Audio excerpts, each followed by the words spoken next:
Hello everyone, and welcome back to Simcyp technical webinar. My name is Xian Pan, and I am part of the translational DMPK group at Simcyp, and I will host the session today. So before we start it, I'd like to kindly request that everyone stays muted during the presentation. Should you have any questions, feel free to raise your hand or post your query in the chat box. So we have a dedicated Q&A session at the end where we will address them. And we are recording the presentation, which will be available on YouTube shortly. Next slide, please. It's my pleasure to introduce today's speaker, my colleague, Dr. David Turner. David is a senior scientific advisor and head of the mechanistic oral absorption modeling group here at the Simcyp. He has been with Simcyp since 2004, and over the years has contributed to a wide range of projects and currently focusing on the biopharmaceutics. I'm glad to have him with us today. And in this session, David will be talking about application of the Simcyp virtual bioequivalent module, including an overview of available tools, discussion around within subject variability, and followed by the case examples. Without further ado, I will hand it over to David. Over to you, David. Yeah, thank you very much, Jean, and welcome everybody to today's webinar. Yeah, Jean summarized what I'm going to talk about, so I will proceed. Turn my camera off.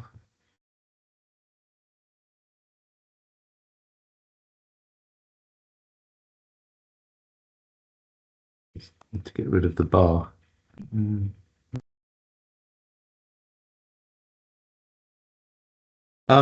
Yeah, so virtual bioequivalence is a hot topic. It's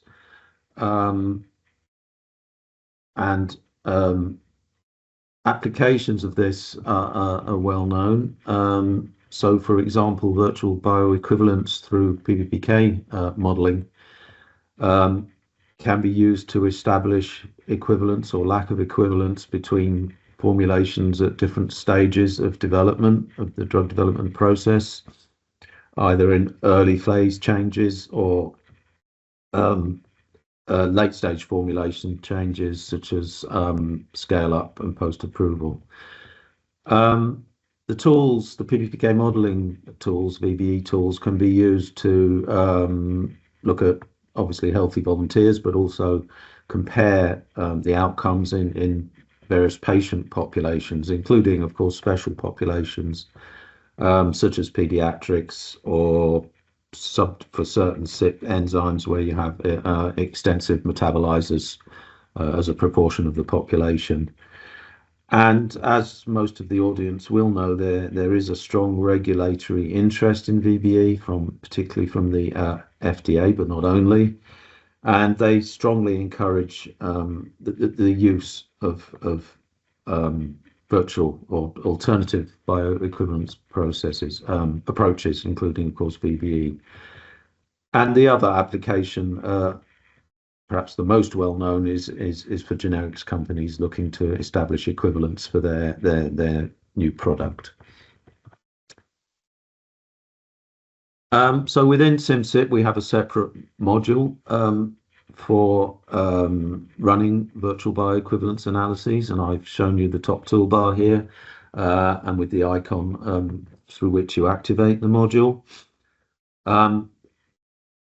When you activate the module, part of what you obviously need to do is to select your bioequivalence trial setup, and the VBE module provides a range of typical crossover and designs ranging from 2T, 2P, 2S, the most common type crossover study, through various partial replicate and full replicate designs.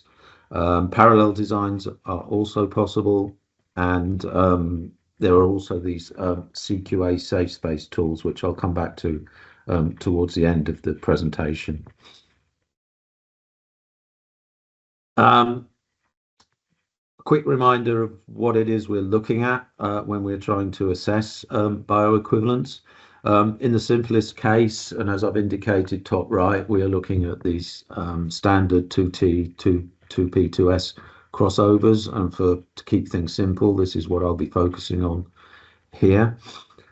There are two main requirements for showing bioequivalence. One is that the geometric mean ratio must lie within the confidence limits of 80 to 125, but also the confidence intervals, the 90% confidence intervals shown by these arrows. So the confidence intervals derive from the range of different test reference ratios that you get between different subjects. So there's between subject variability of these ratios, and this between subject variability derives from the within subject variability between two periods, two occasions. So if we want to model or try and predict this WSV and therefore these individualized ratios, we need to consider how we're going to apply this within subject variability. There are actually, starting in the current Simcyp, you can add within subject variability to physiological and formulation parameters, which I'll describe first. So for this, it's required that we have some knowledge or ability to define the within subject variability of various physiological parameters, which can affect differences between occasions, between subjects. And I'll come back to some of the parameters to which we apply this shortly. We would then propagate these known values or these values through the model and therefore be able to predict within subject variability of the PK endpoints, and then from that the GMR and the confidence intervals. Issues here or requirements here are knowledge of the within subject variability and possible covariation between parameters, and this equally applies to between subject variability, of course.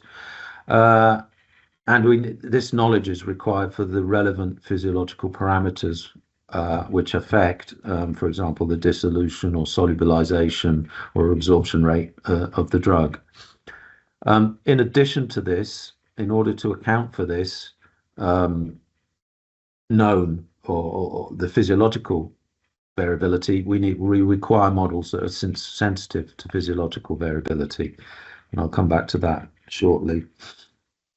A new addition for version 25 of Simcyp is the ability to add post hoc within subject variability to PK parameters. So this is an alternative to propagating the within subject variability of physiological or formulation parameters through to your PK endpoints, but rather we're taking the WSV, or more strictly speaking, the ISCV, from a prior clinical study and then adding it to our simulated PK endpoints in order to generate the confidence intervals.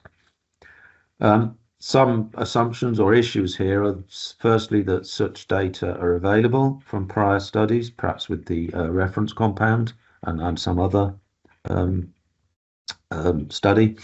And also that the WSV or ISCV applies from the prior clinical study, equally applies to the formulations or formulation being compared, which may or may not be the case. So that's an assumption there. Stepping back to physiological variability and talking a little bit about within subject variability with a typical two-way crossover, we can have between occasion or within subject variability of various parameters. Typically, we're thinking of here residence times, factors affecting solubility and free fraction in solutions, such as pH, bile salt concentrations, luminal fluid volumes, and there may be a host of others.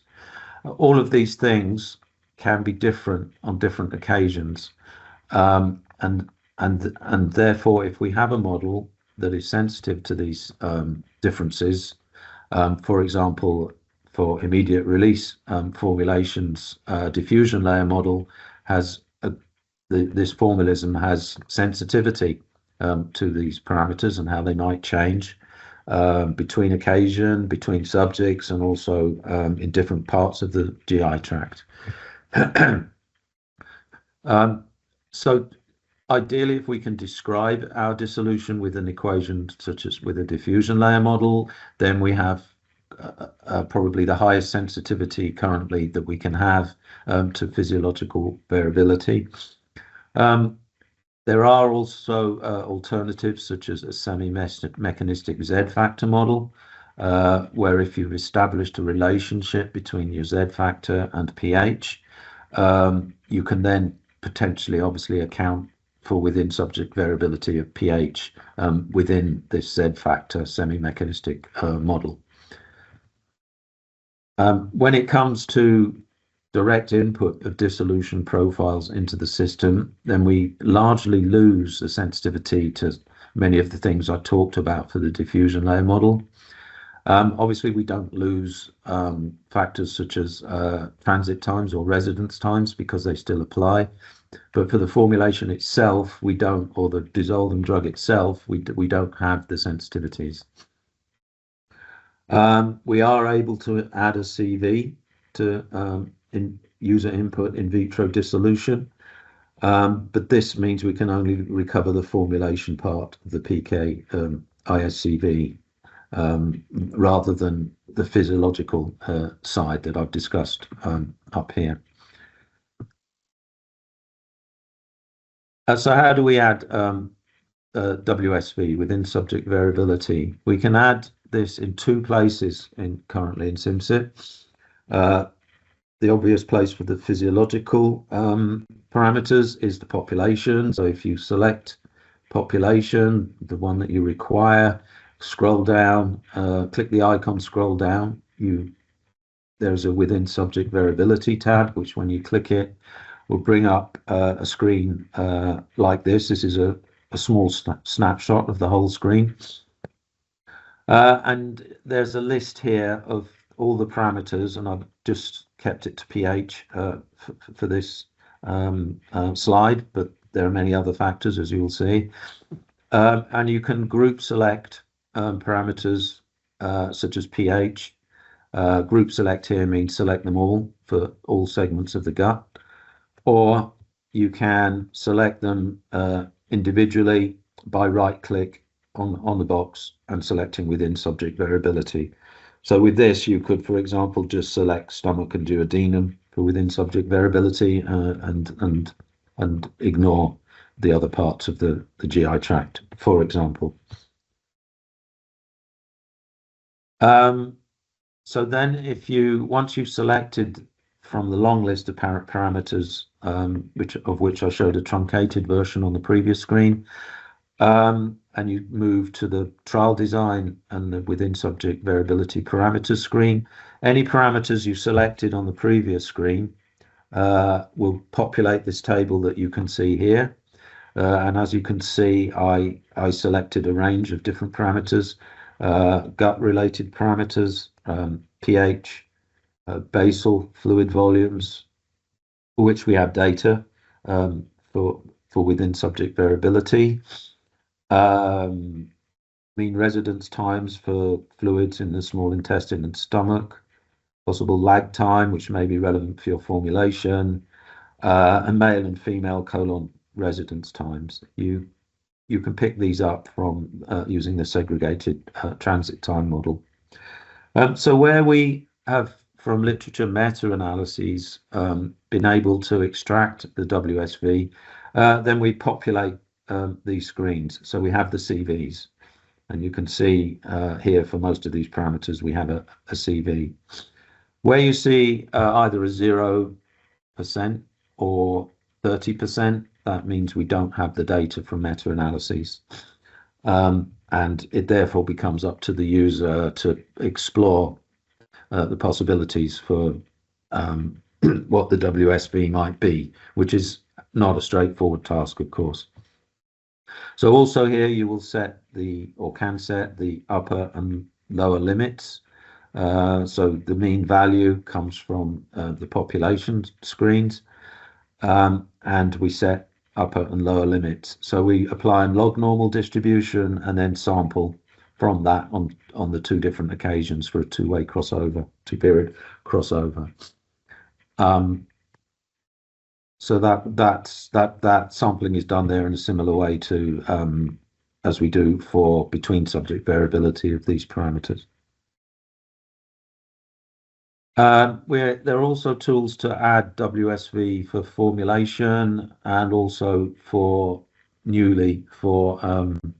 disposition parameters. These parameters are selectable or viewable from the compound drop down. So you can see here I've selected substrate and within subject variability to selected. And then you get a list of parameters, and you will see here the different solid states that we have in the segregated model: fine particles, pellets, and monoliths. So I've shown what can be selected for fine particles. For pellets and monoliths, the same parameters are available. So I cut these from the screen, but they are available on screen. And this is for small intestine and stomach, and also for about these values are available for the colon, where we have male and female differences, at least within the between subject variability and means. And we've also recently added to version 25 some additional parameters, which I won't talk about here today. As you can see, these are mainly placeholders, which give you the ability to be able to explore or ask what-if questions in terms of the within subject variability. In terms of setting up the models, I showed you how you select what type of study you want to do. You can define numbers of subjects in each trial. You can define trial replicates in a similar way that you can for standard PBPK population simulations. And trial design is very similar to the main simulator. In terms of statistical analysis, you can select plasma or blood concentration. You can also look at bioequivalence within the gut, for example, in the luminal fluids in each segment. So you can look to see if concentrations in the luminal fluids or enterocytes are bioequivalent, in quotes, between your different formulations. And at the bottom here, and I won't spend time on this, there are tools for calculating power versus sample size, and also tools for reference scaled average bioequivalence for various classes of drug, standard variable or highly variable, or various therapeutic indexes, narrow or wide, or non-narrow. And the calculations built in conform to the guidances from the FDA and EMA. A brief example here, a case study that was published in the literature from Pfizer a few years back, or last year. In this case, they were looking at lecithinib, and they developed a biowaiver for 50 mg capsules. With their different capsules or different dosage amounts in these capsules, you can see that the in vitro dissolution is different for the 100 mg capsule. Dissolution was carried out under fairly standard conditions in the USP2, and the F2 score, or the bootstrap score, was less than 50. So this flags obviously that there's maybe significant differences in the dissolution. So one of the things they did was to apply the VBE module to compare 100 mg to 50 mg, where 100 mg was treatment 1, 50 mg treatment 2. They were actually using dissolution or release profiles in this case. They applied the module, so this was probably in version 23, and the tools established that the treatments are bioequivalent. So that the modeling effectively showed that the F2 differences were not relevant in vivo. So when this was put together with other forms of evidence, ultimately this study was waived by the EMA. So it's not solely based on the PBPK VBE modeling, but the collective evidence, of course. One of the things I wanted to highlight here, and which is highlighted in this paper and may lead to some questions at the end of this presentation, is that the WSV, as I mentioned, is from meta-analyses that we carried out and built into the simulator for the various parameters I discussed. When it came to the actual VBE simulations that they did, whilst the geometric mean ratios were well within the limits and around 100 for the different trials in the replicate runs, we're actually under predicting the WSV on the PK endpoints. So in order to address this, well, there's various things that can be done. You can start doing analyses, sensitivity analyses on parameters and adding WSV to the physiological parameters, or in a sense optimizing it. But this is not a standard process as yet with guidance, and it's quite difficult to do with some certainty. So what they did here, and this alludes back to what I mentioned earlier, was they added the post hoc WSV from a prior clinical study to the PK parameters. In the paper, they used their own tools to do this. In the next version of Simcyp, you will be able to do this with built-in tools, as alluded to by this icon here. In terms of other studies where studies of examples where studies have been waived in the biopharmaceutics area, I've listed a number of these, which all use Simcyp, and either for older papers, Simcyp PBPK as it stands, or in the later ones, particularly the Pfizer papers, the bottom 3, they use the Simcyp VBE module. So you can go and look at what the authors have done here. One application of CQA state of VBE module is to automate, or to provide the tools to automate CQA safe space parameters. And this is the option here. And in essence, it's similar to sensitivity analysis in the sense that you identify your critical quality attribute, which could be particle size or other factors. You then generate virtual dissolution profiles, for example, and then iterate through a whole range of possible virtual profiles and compare them to your reference, establish bioequivalence or not for each of those, and then proceed to ultimately identify the boundaries of bioequivalence.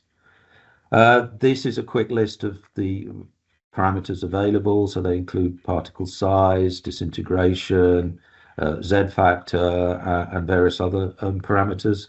They also include the empirical functions for characterizing dissolution. So when you generate these variants, the red line is your reference, and the other lines are the virtual generated profiles. The software will iterate through each of these and do the bioequivalence assessment, and then ultimately report in a table such as this, whether the particular virtual profile is bioequivalent, predicted to be bioequivalent or not. The green suggests bioequivalence, and the red highlights where we're outside the limits that are being used for the analysis. So this is potentially quite a powerful tool for identifying safe space limits. So this is just another way of expressing what I showed on the previous slide, where here on the y-x-axis you've got the variance, on the y-axis the ratios with the confidence intervals. These are the 120 to 80 boundaries, and you can see we can identify here the variants that start to hit the limits, and therefore I'd help identify your safe space. So thank you. This is a very quick run through some of the features. So thank you very much. Please let me know if you have any questions. And at this point, I'd like to draw your attention to another technical webinar, which is somehow complementary to this, where my colleagues will be talking about workflow tools for VBE and a case study with paliperidone palmitate, where Natalie Morris will be looking at power of the studies. So this is kind of a more extension of some of the things that I've talked about. Thank you very much. Thank you, David. There are quite a lot of discussion actually in this chat box, and thank you for those ones who already help us answer it. I think one of this quite interesting. I think I want to make it a bit more generous. Is regarding, so we do have some of this within subject variability for option 1 for the physiological formulation parameter, and we do have this default value in. But still, there's some they are 0 either because they're could be some of them be quite sensitive, but we don't have the meta-analysis available. Is there any of them you want to highlight? I think one of them is on this screen is the pH fasted duodenum lower limits. Whether when user use it, you would recommend them to add a bit within subject variability, or any modification on this are required? Certainly for pH fasted stomach, these limits are the upper and lower limits of observed studies. So we have, in the literature, for example, the pH as low as this, 0.07, which might surprise some people. You can modify these, of course. The other thing to add is that as I mentioned, we're applying a log normal distribution and then sampling from that. So unless the CV is really quite high, you're quite unlikely to get any subjects with these upper limits, because they're at the many standard deviations away from the mean in your sampling distribution. Some of the other parameters, and I can't tell you which exactly now, we don't necessarily have from the literature the exact minimum and maximum. So some of these are what we think they should be. Is that answer the question? Users can obviously modify these to narrow the limits if they disagree with the upper and lower limits. Does that answer the question, Zan? Or I think maybe. I guess there are also communications around if they think they need to change it, how to change it, since there are no meta-analysis or probably limited literature data, how to do that, what's the next step. We've been going through these exercises ourselves, particularly under one of the FDA grants that we've got. As I mentioned, we tend to under-predict the confidence intervals, and we are therefore obliged to start to look at optimizing the parameters, the WSV. So particularly for parameters where we do have the observed values, that could also be optimized. For some of the other parameters which I haven't included here, you can optimize them. The problem, of course, is selecting which ones. So what we've done is usually do is a sensitivity analysis first, and then to select, let's say, the top 5 parameters, then apply perhaps a default CV, a 30% CV, and see where this gets us, and then maybe optimize further. It's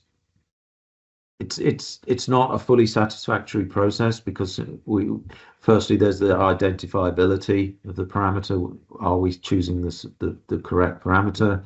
And secondly, to which should we give maybe a little WSV and to which should we give a large value? So there is no defined process for doing this yet. We have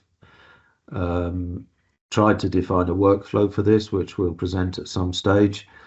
But in essence, without perhaps multiple studies against which to try and verify WSV that we've kind of optimized, it's very difficult to say with any certainty that what we've done is correct.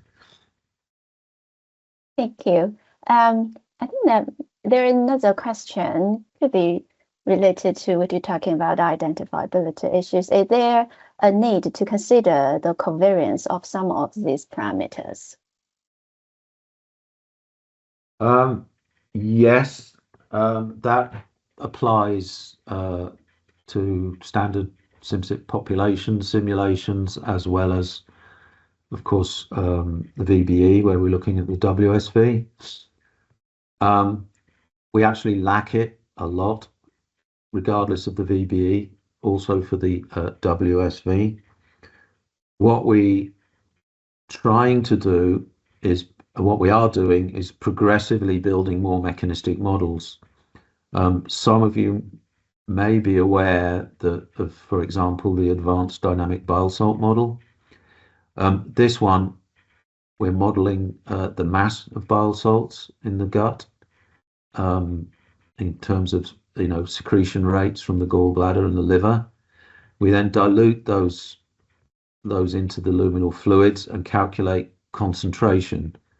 So for in that example, it means that the mass of bile salt and the fluid volume are covariates, if you like, or determining the concentration. So there's some link there to the bile salt concentration. So, for example, if you take a meal or something, or at a phase of the migrating motor complex where the gallbladder empties, rather than just we're actually dynamically calculating the concentration. So some relationship between the parameters. So that's beginning to get around or to deal with this issue of covariation. Other tools that we've added actually in version 25 are, for example, the effect of the drug on the pH, potential effect on the pH. That isn't a physiological covariate, but that adds more mechanism to the models. So, the more we can start to build predictions of some of the physiological parameters from, let's say, more intrinsic parameters, the less of a problem this covariate issue becomes, if that makes sense. Yes, I think so. Yeah, I think that's yeah, I haven't seen any further questions. Maybe we could show in the next the last slide for the next talk. Yeah, and before that, I'd like to thank David for the talk about application of the VBE module, and thank you to everyone for joining us.